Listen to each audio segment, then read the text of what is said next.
নমস্কার বন্ধুরা, আশা করি আপনারাও ভালো আছেন। তো আমিও ভালো আছি। তো আমি একটা নতুন রেসিপি নিয়ে এসেছি আপনাদের সামনে। রেসিপিটার নাম হলো মোচার ঘন্ট।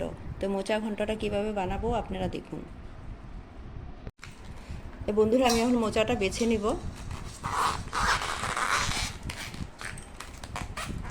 তো মোচাটা আমি এভাবে বেছে নেব। ভিতরে একটা মোটা ডান্টি আছে, এটা ফেলে দেব, আর এটা ফেলে দেব।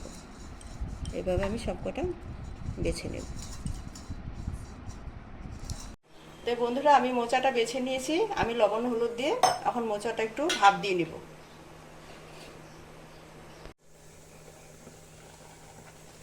তো বন্ধুরা, মোচাটা আমি আবার ভাপ দিয়ে নিয়েছি, হয়ে গেছে। এখন বন্ধ করে দেবো। তো মোচাটা বানানোর জন্য আমি সরষের তেল দিয়ে দেব।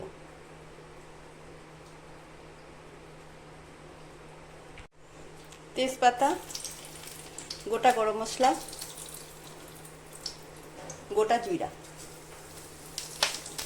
পেঁয়াজ কুচি, ছোট ছোট করে আলু কেটে নিয়েছি, আলুটা দিয়ে দিব।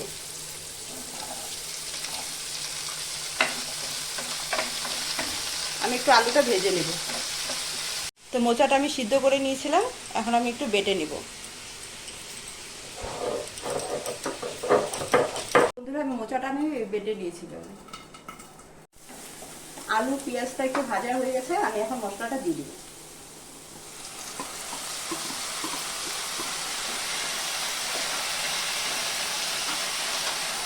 অল্প মশলা ধোয়া জল দিয়ে দিব। মশলাটা আমি ভালো করে কষিয়ে নেব।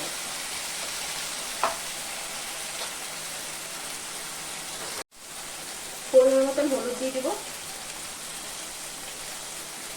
স্বাদ মতন লবণ দিয়ে দিব।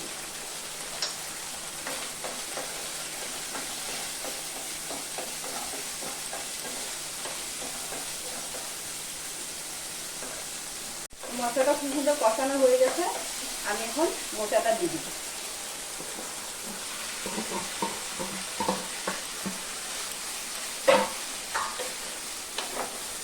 ভালো করে মিশিয়ে দিব।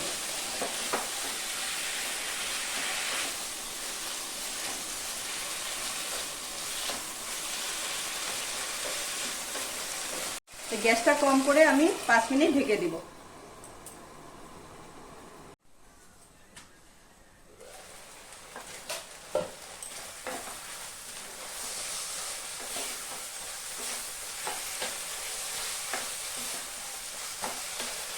তো বন্ধুরা, আলু সব ভালো করে সিদ্ধ হয়ে গেছে। আমি গরম মশলা পাউডার দিয়ে দিব,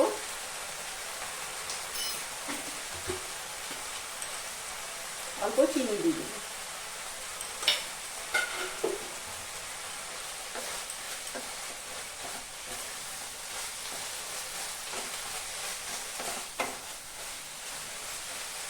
তো বন্ধুরা, আমার মোচা ঘন্টটা হয়ে গেছে।